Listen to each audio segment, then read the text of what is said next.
Good morning dear friends, video number 7 के साथ में कक्षा 11 सब्जेक्ट बायोलॉजी। पिछले वीडियो में हमने आपको कोशिका झिल्ली की परिभाषा और कोशिका झिल्ली को विभिन्न नामों से जाना जाता है, इसके बारे में अवगत कराया था। अब आता है इस टॉपिक में आपको वीडियो नंबर 7 में आपको आता है कोशिका झिल्ली का रासायनिक संगठन कि कोशिका झिल्ली रासायनिक रूप से किन किन पदार्थों की बनी होती है। तो आप देखिएगा कोशिका झिल्ली लिपिड, प्रोटीन और कार्बोहाइड्रेट की बनी होती है। ध्यान दीजिएगा, लिपिड को हम वसा भी कहते हैं। देखिए कोशिका झिल्ली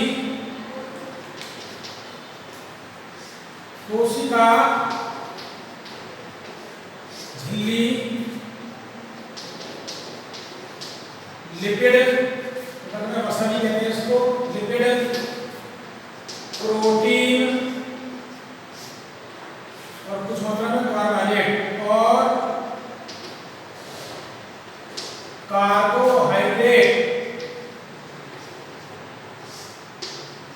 और प्रोटीन। लिपिड क्या बनी है? कोशिका झिल्ली लिपिड, प्रोटीन और कार्बोहाइड्रेट्स की बनी होती है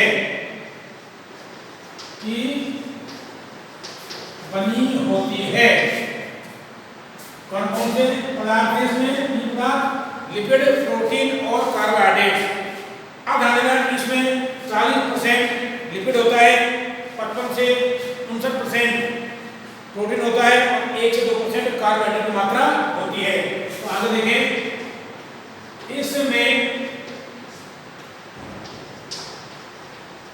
लिपिड 40%, प्रोटीन 55 से 59% मतलब 59% और कार्बोहाइड्रेट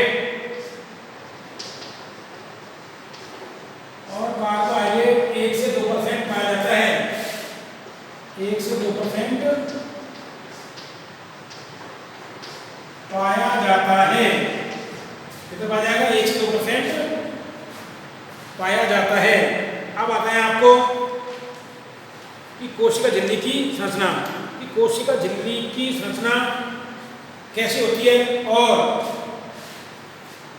किस प्रकार की होती है, और कोशिका झिल्ली की संरचना के लिए कौन कौन से मॉडल प्रतिपादित किए गए हैं, उसके बारे में हमें चर्चा करनी है।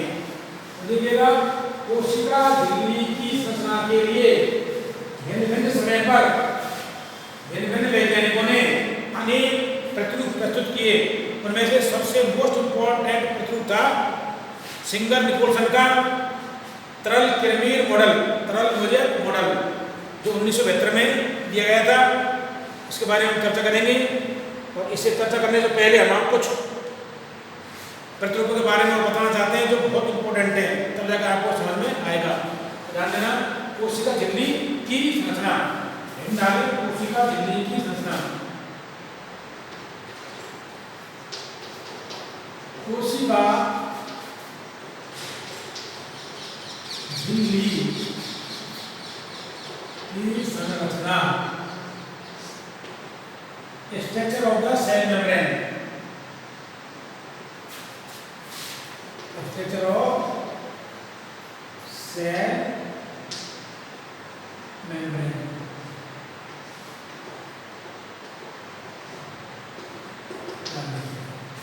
उसमें देखिएगा कि कोशिका झिल्ली की संरचना के लिए अनेक वैज्ञानिकों ने समय समय पर अनेक मॉडल प्रतिपादित किए, जिनमें से कुछ निम्नानुसार हैं। और इसमें देखें, कोशिका झिल्ली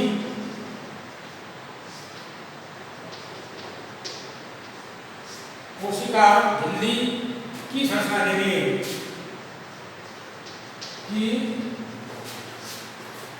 संरचना के लिए विभिन्न वैज्ञानिकों ने की संरचना के लिए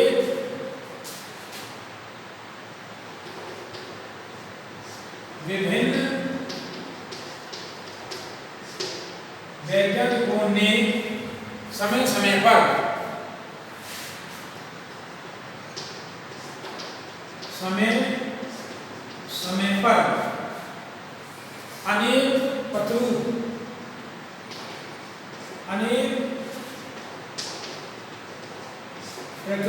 या मॉडल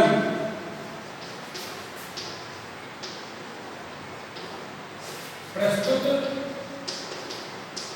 किए, जिनमें से कुछ निम्नानुसार हैं। जिनमें से कुछ निम्नानुसार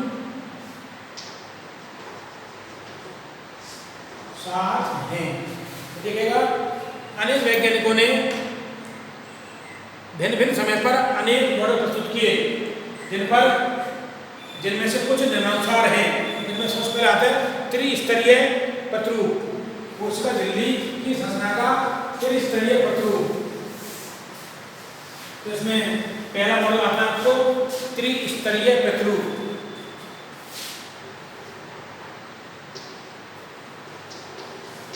त्रिस्तरीय प्रतिरूप इसे बोलते हैं ट्राइलेम्युलर मॉडल। ट्राइलेम्युलर मॉडल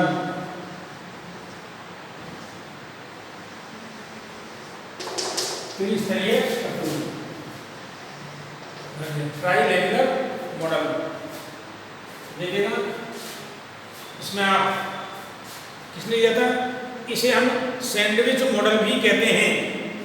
ध्यान, कौन सा मॉडल? सैंडविच। सैंडविच देखो आप कैसी होती है, इस प्रकार सैंडविच मॉडल भी कहते हैं। क्यों कहते हैं बताएंगे इसके बारे में।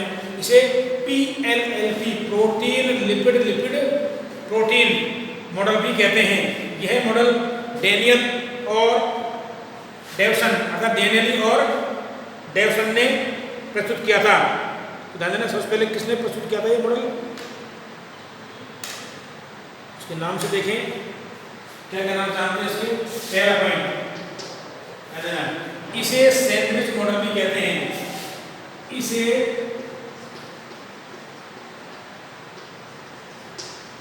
सैंडविच मॉडल या प्रतिरूप, इसे सैंडविच मॉडल भी कहते हैं। दूसरा पॉइंट है, इसे प्रोटीन लिपिड प्रोटीन, ठीक है, मतलब प्रोटीन मतलब लिपिड लिपिड के दो तरह होते हैं, दो प्रोटीन होते हैं। तो PLLP मॉडल भी कहते हैं। कौन सा मॉडल? PLLP मॉडल अर्थात प्रोटीन लिपिड प्रोटीन मॉडल भी कहते हैं। अब ये मॉडल किसने प्रस्तुत किया, इसके बारे में देखें आप, किसके द्वारा ये मॉडल दिया गया। ध्यान देना, पॉइंट है, यह मॉडल या प्रतिरूप, यह मॉडल या प्रतिरूप डेवसन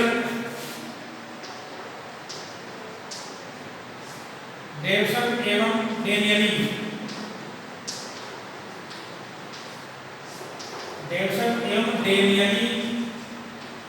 ने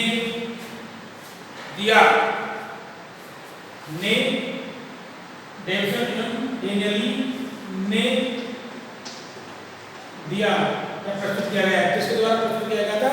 डेवसन एवं डेनियली के द्वारा प्रस्तुत किया गया था। आगे देखो, इसके अनुसार अगला पॉइंट है, इस मॉडल के अनुसार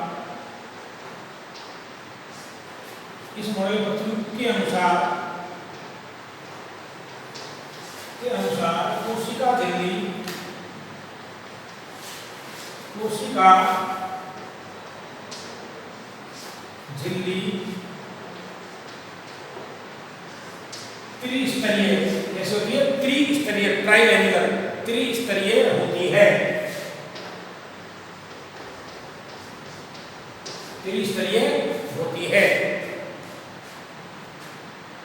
जिसमें सबसे बाहर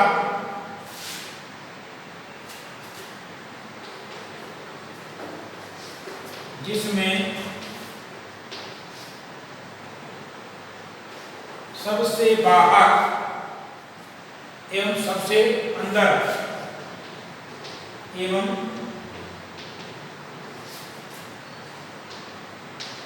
सबसे अंदर प्रोटीन स्तर, प्रोटीन स्तर, कौन सा स्तर? प्रोटीन स्तर तथा दोनों प्रोटीन स्तर के मध्य और दोनों प्रोटीन स्तरों के मध्य, दोनों प्रोटीन स्तरों के मध्य, दोनों प्रोटीन स्तरों के मध्य द्विस्तरीय लिपिड होती है। द्विस्तरीय लिपिड या वसा होती है। ध्यान देना, ये मॉडल क्या कहता है कि इस मॉडल के अनुसार कोशिका झिल्ली कैसी होती है? त्रिस्तरीय होती है, जिनमें सबसे बाहर एवं सबसे अंदर प्रोटीन स्तर होता है। ध्यान देना, और इन दोनों प्रोटीन स्तरों के मध्य में द्विस्तरीय लिपिड स्तर या वसा स्तर होता है। कैसे होता है? डायग्राम को फॉलो करें आप लोग, ध्यान दीजिएगा। डायग्राम बहुत जरूरी है इन चीजों को समझने के लिए। देखिएगा, सबसे बाहर प्रोटीन स्तर,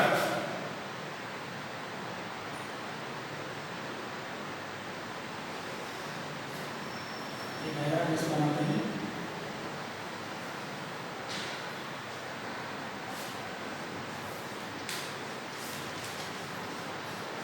ये प्रोटीन स्तर,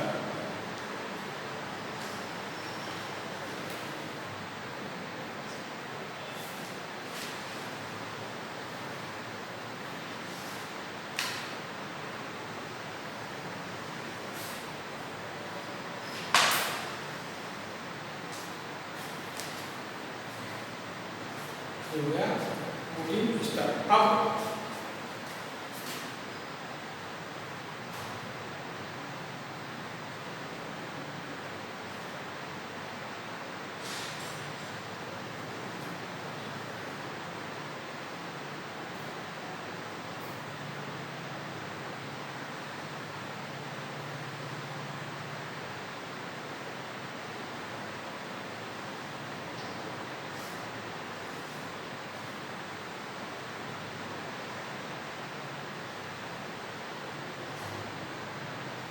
ये एक लिपिड स्तर,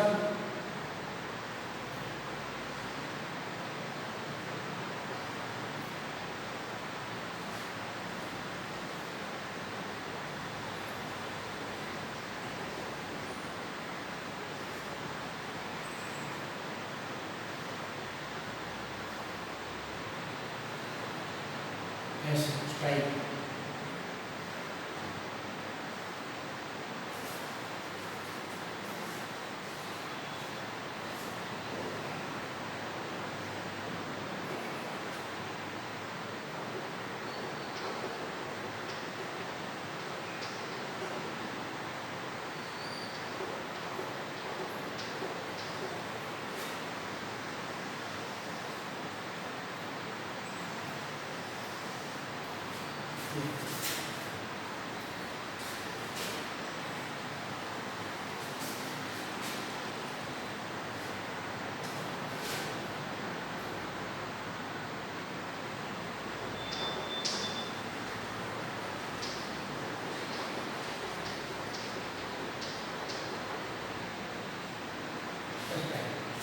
देखिएगा, इसे बोलते हैं सबसे बाहर लिपिड स्तर, सॉरी प्रोटीन स्तर, सबसे बाहर प्रोटीन स्तर। ये वाला सबसे अंदर किया जाएगा, सबसे नीचे के अंदर, सबसे अंदर प्रोटीन स्तर। ठीक है, और जो ये है आपके यहां से यहां तक, ये होता है द्विस्तरीय लिपिड स्तर। कैसे आता है ये? द्विस्तरीय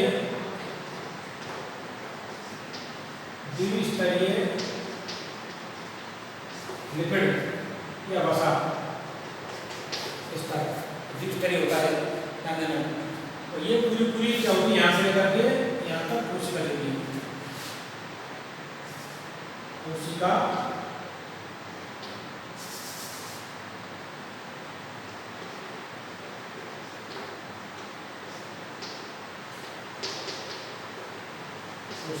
सेल मेम्ब्रेन,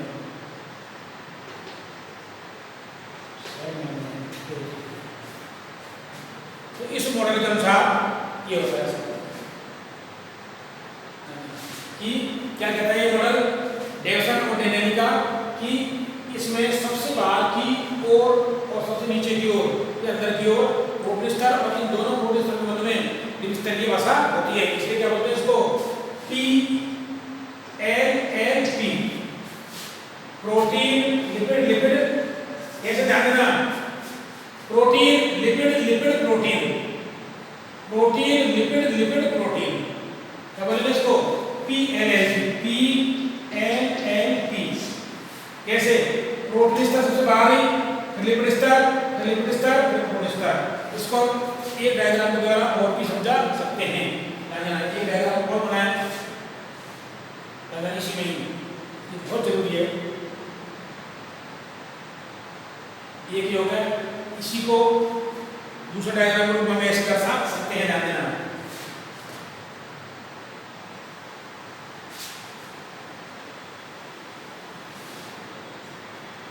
इसको और माइक्रोस्कोप के द्वारा देखेंगे, इसको ऐसे हम समझ सकते हैं। इसको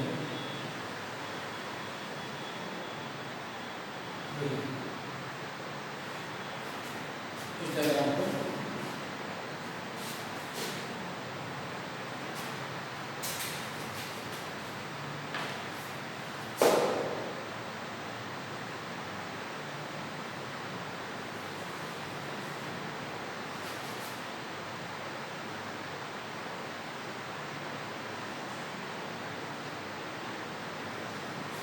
दूसरा डायग्राम बना लेना आप। जब भी आप वीडियो देखें तो क्या है बताएंगे के बारे में हम आपको।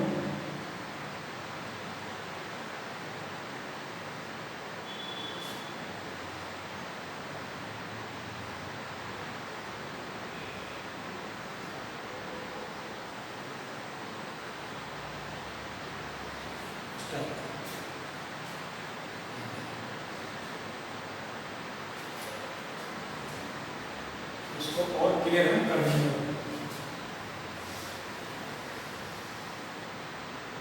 इसको नामांकन दूसरे तरीके से कर देंगे। ये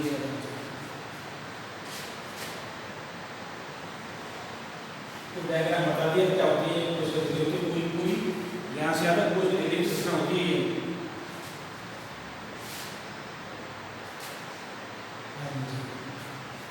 तो और बनाइएगा, ये होता है सबसे पहला प्रोटीन स्तर। नाम इसको नाम प्रोटीन स्तर पहले नाम होता है। दूसरा ये होता है लिपिड स्तर, और ये भी क्या होता है? लिपिड स्तर, लिपिड स्तर। फिर ये प्रोटीन स्तर, प्रोटीन स्तर। तो ये क्या हो गया? PLLP, protein lipid lipid protein. आप देखो ध्यान से, इसमें जो यहाँ पर इन दोनों के मध्य में प्रोटीन ये होता है सिर्फ भाग इसका। एक रचना यदि हम इसकी देखें, एक निकाल करके स्टाइल दिखाई देगी रचना इसकी। ध्यान दीजिएगा, ये लिपिड अणु की स्ट्रक्चर हम देखेंगे।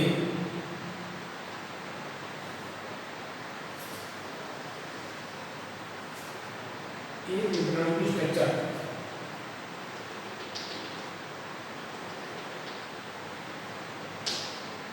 ये ध्यान से बहुत से स्टाइल एक निकाल लिया। तो ध्यान देना। और यानी और इसका अगला स्ट्रक्चर और देखें अच्छी तरह से कैसे बनेगा डायग्राम। देखो आगे ये तो है ही गोल,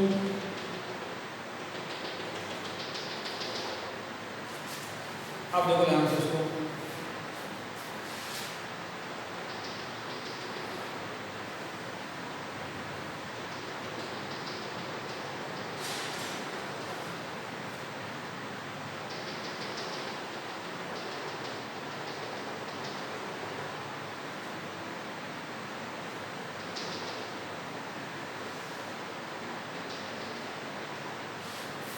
इस टाइप का स्ट्रक्चर बनेगा। देखो कैसे,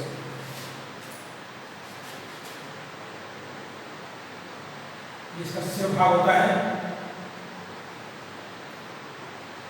इसके भाग में कुछ भाग होता है।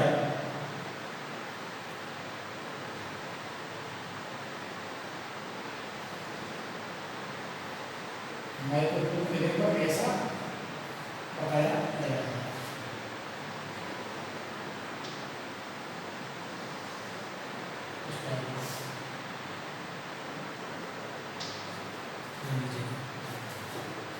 तो ये जो होता है ध्यान देना, ये वाला होता है सिर्फ हाथ में काम होता है। ये हाथ में कौन ये गर्दन होती है, ये होती है ग्लिसरॉल की बनी होती है। इसकी ग्लिसरॉल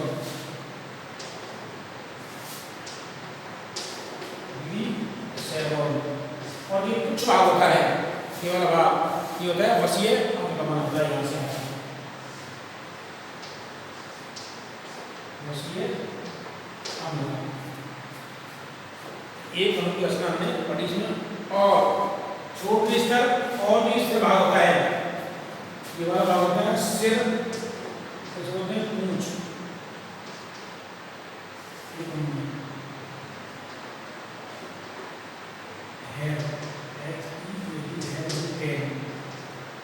अरे निषेध स्टाइल पढ़ेंगे ना आपने, उस टाइप ध्यान देना। इनके प्रोटीन स्तर और इसके मध्य में होता है हाइड्रोजन बंध, हाइड्रोजन बंध होते हैं, हाइड्रोजन बंधुरबल बंध होते हैं हाइड्रोजन। और इनके मध्य में ध्यान देना यह दिखाया जाएगा, ये वाला भाग सिर और ये पूंछ।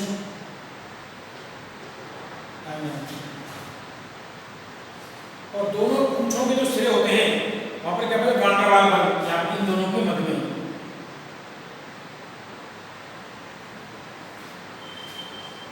वांडरवाल बल, वांडरवाल बल पाया जाता है।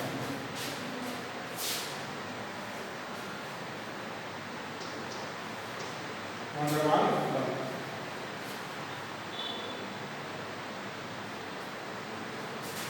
ये स्ट्रक्चर है इसकी, स्ट्रक्चर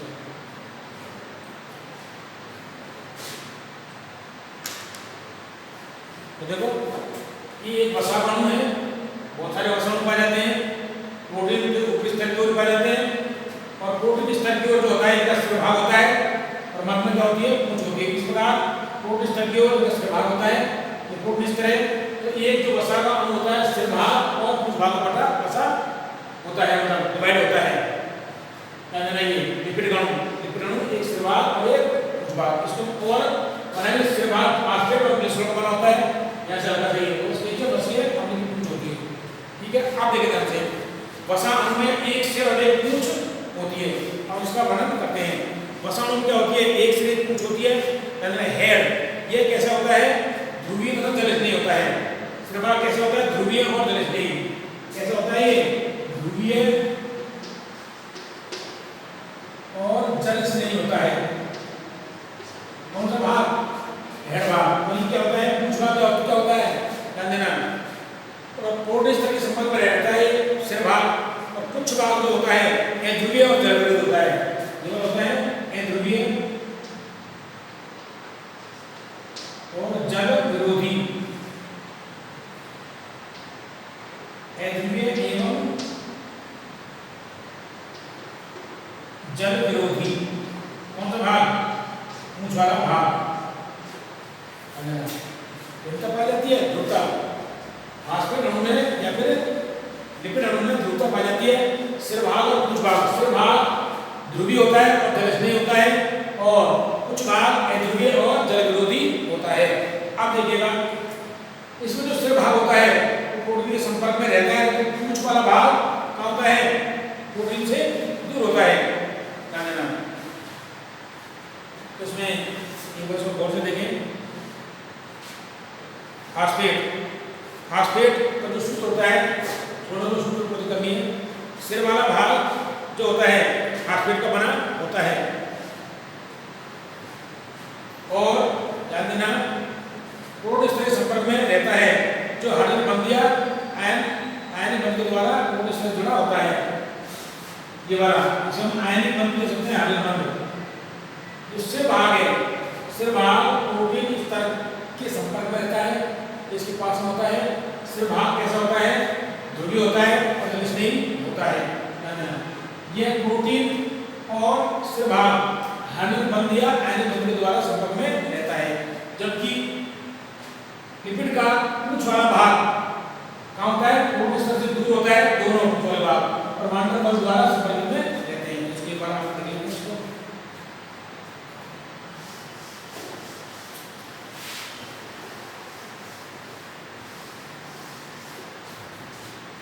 तो आप देखो वसा अणुओं में, इसको देखो यहाँ पे मैंने आपको करा दिया था कि द्विस्तरीय वसा होती है ना। इसमें देखो आप वसा अणुओं में या लिपिड अणुओं में, लिपिड अणुओं में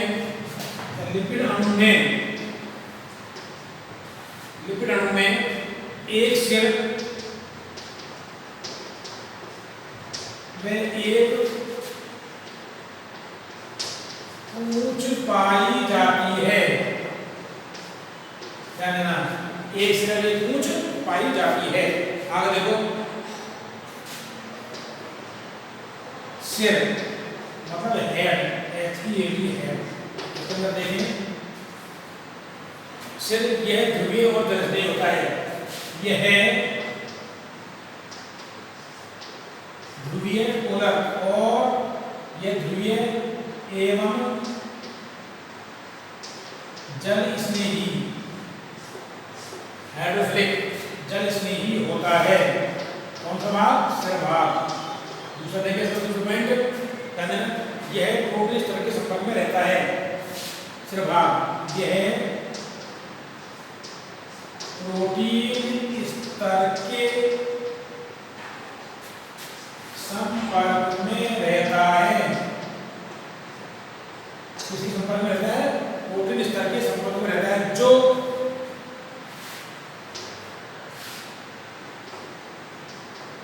हाइड्रोजन बंध या आयनिक बंध, हाइड्रोजन बंध या आयनिक बंध के द्वारा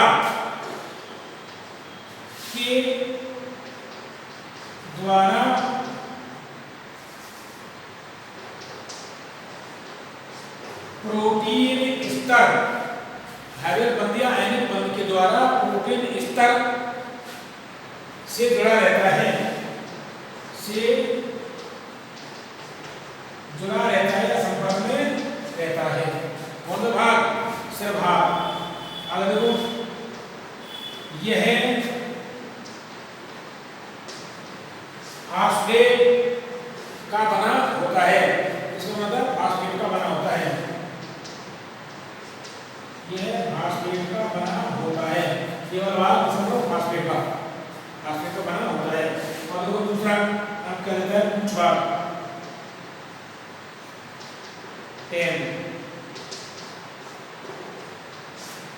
टेल कैसी होती है?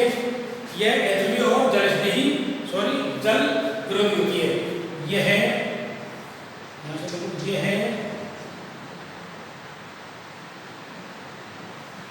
अध्रुवीय एवं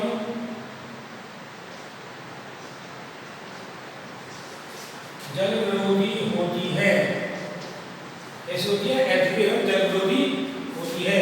क्या पूंछ, आगे देखो ये वो किस तरह से दोनों मस्तिष्क के मध्य में पाई जाती है। यह है प्रोटीन स्तर से दूर तथा दोनों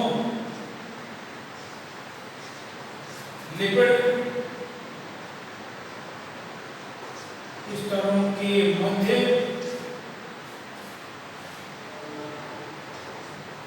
पाई जाती है, जो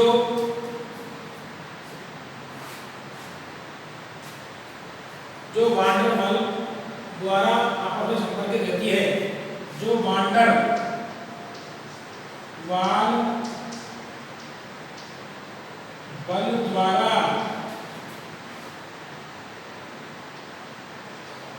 संपर्कित रहती है, मतलब वांडर वाल बल द्वारा संपर्कित रहती है। तो ध्यान दीजिएगा, ये आपके त्रिस्तरीय मॉडल हो गया था।